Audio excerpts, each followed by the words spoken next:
Oh, you have downloaded your human design chart and discovered you are a manifesting generator. And what does that mean for you? How does that help you? So, I am going to take you through 5 tips to get you started on aligning to your type and understanding what it means to be a manifesting generator. This is my chart. I am also manifesting generator. But there are 5 types overall: manifester, generator, manifesting generator, projector and reflector. And at the end, I'm going to give you an analogy of a kind of project and how maybe those 5 types might,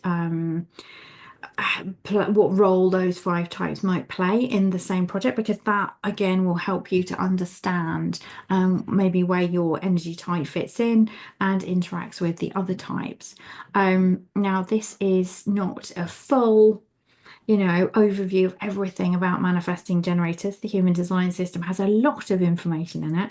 And so this is just 5 things to get you started with aligning with your energy, because overall, human design is kind of what we are trying to do is align you to the best use of your personal energy. It's almost like an energy efficiency guide, in a way.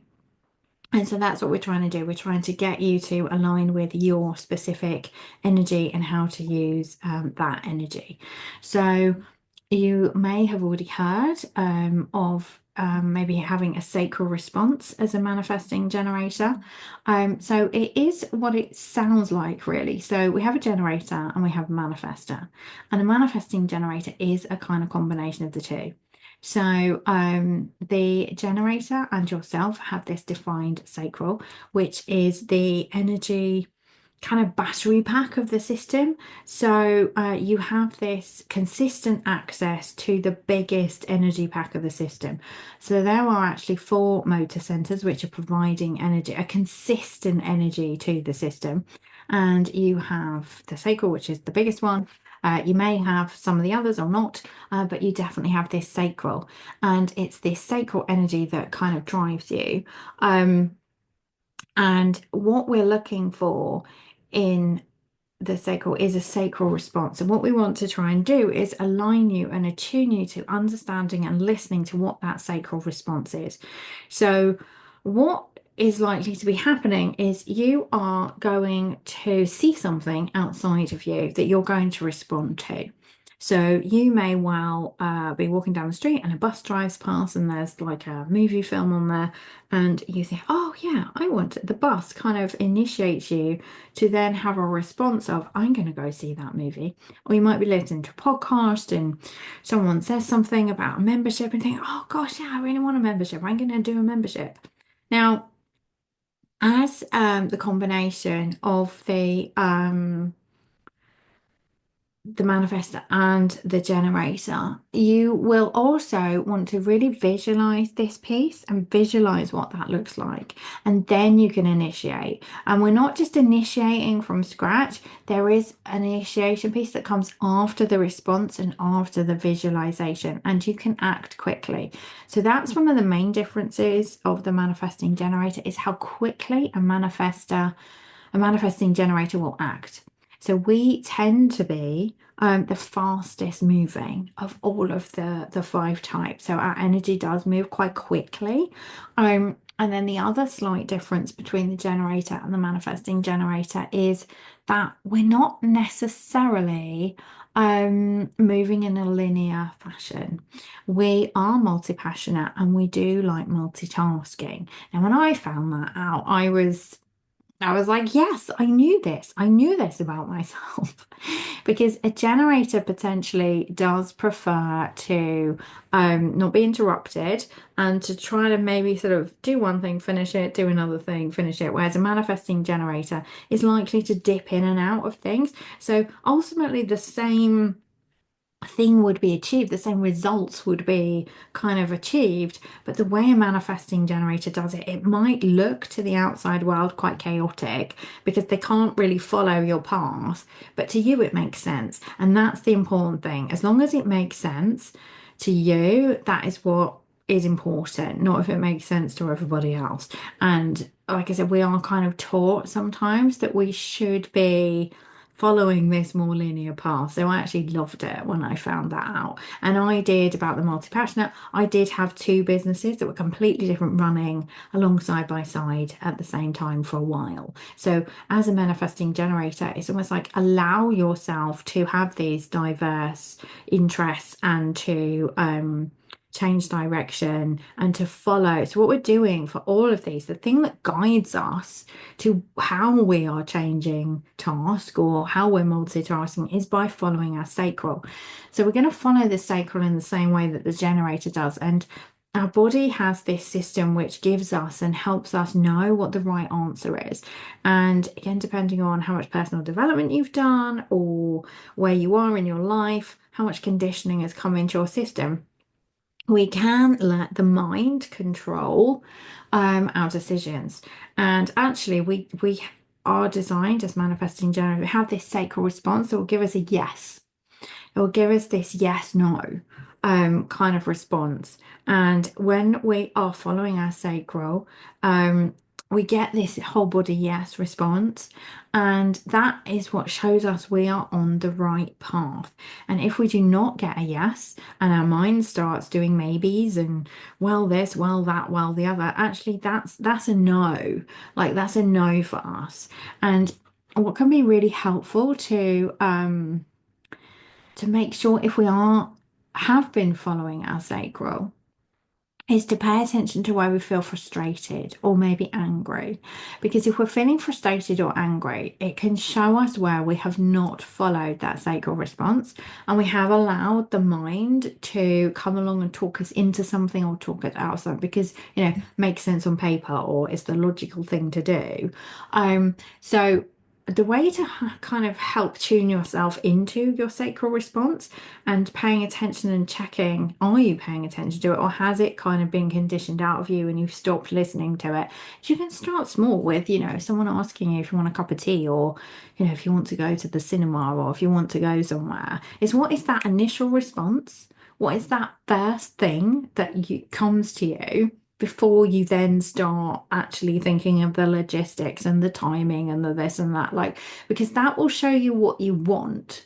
Now, obviously, you might want to do something, but then you can't go because of X, Y, Z. But trying to tune yourself back into that sacral is what helps you use your energy in the right way. So you have this energy pack, but only if you're saying yes to the right things. If you're saying yes to all the wrong things, you're going to feel like you have no energy. You're going to feel like you're pushing a rock up a hill because you've said yes to the wrong thing. And so then, because you feel like you're pushing a rock up a hill, you get frustrated and angry. And so it's kind of also when you know what you're not looking for, this frustration piece, that can help you to really think, okay, so how did I not follow my sacral response here? What's happening here? And because of this boundless energy, if you are following the right things and this kind of multi-passionate, multitasking, kind of moving quickly side, we can be incredibly efficient, powerful beings. We are wired to find the shortcuts, and you also have to trust your ability to do things differently and still get results. So I know that I used to clash quite a lot with my mother, because she had a set way of doing things, and it was very, boom, boom, boom, boom, boom, didn't really make sense to me. I wanted to do it a different way, and I would cut corners, and I would just kind of do it my way, and she'd get very frustrated with me because I wasn't following her way. And now I didn't know about human design then, but now I kind of look back and I can see where the clash is and why there was a mismatch because I just found shortcuts and found easier ways of doing things because I didn't want to sit and do it the way somebody else was doing it. So really trusting yourself to allow that to come in.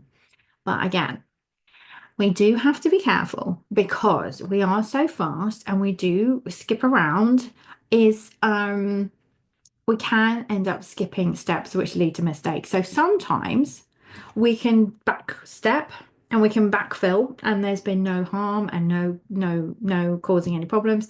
But obviously if you're working part of a team or others are involved, you do have to really make sure that you are not going too fast and you're not skipping things that can have an impact on other people. And sometimes skipping those steps is actually what leads to the shortcut. So there is a real balance here to find of when is the multi-passionate, multitasking, fast-moving working for you versus when has it got to the stage where it's working against you.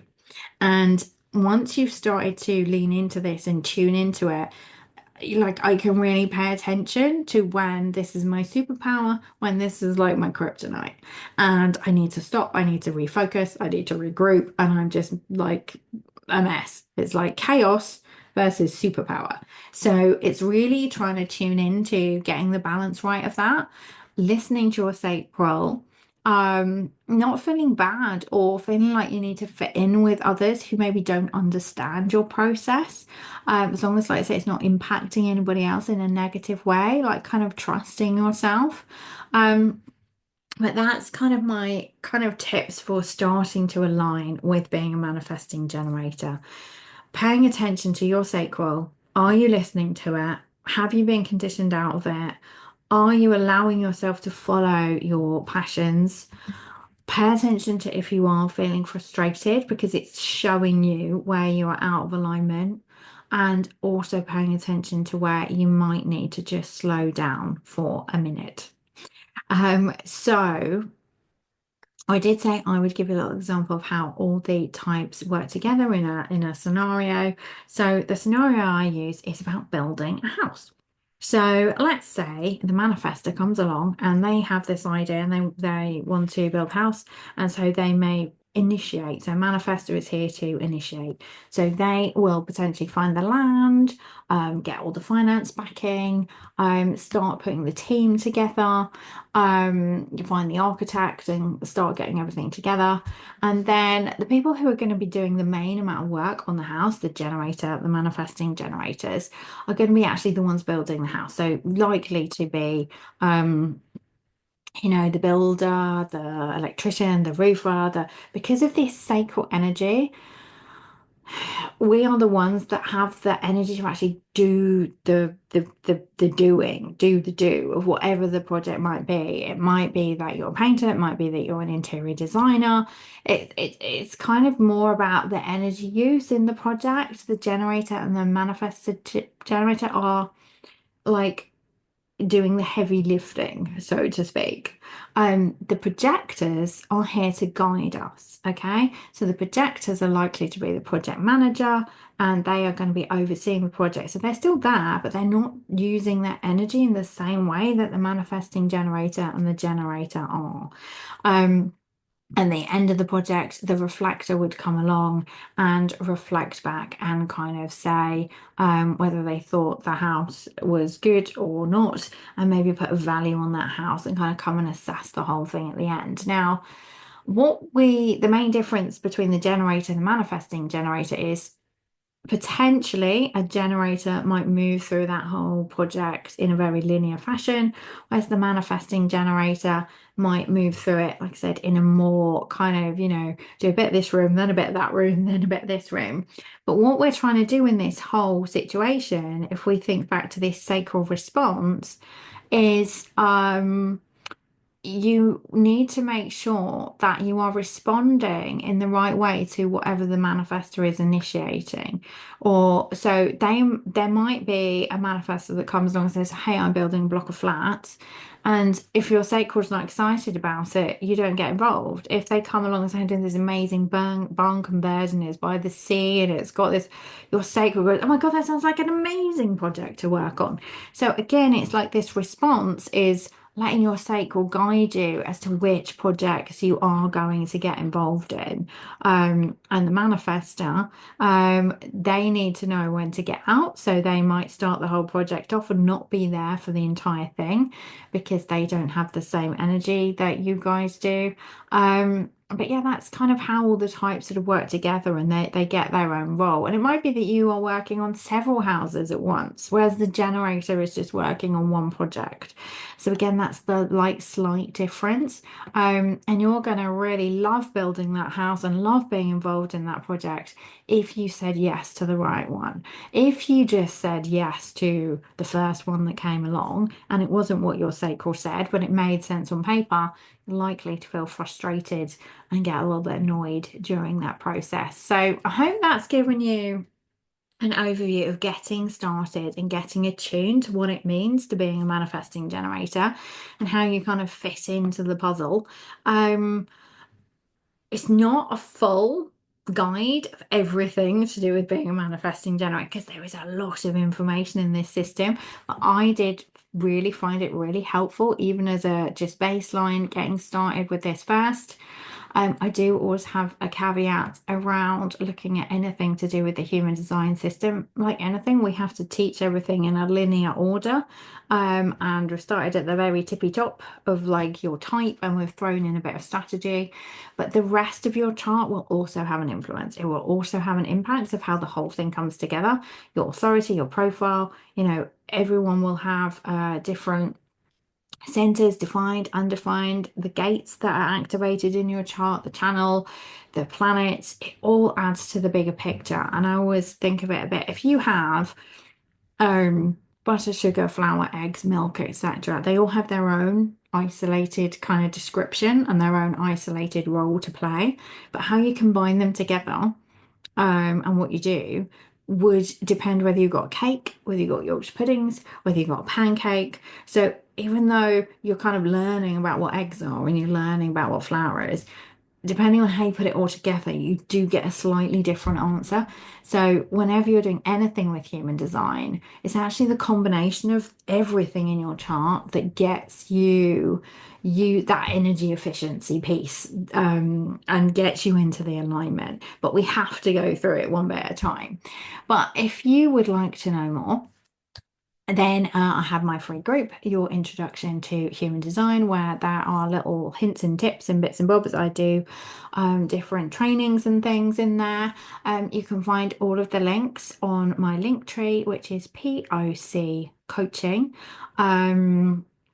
Which stands for piece of cake, coaching.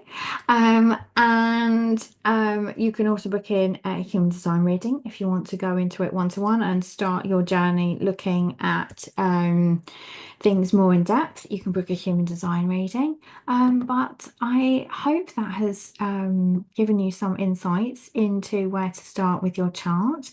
And please do come find me and connect. And hopefully I will see you soon.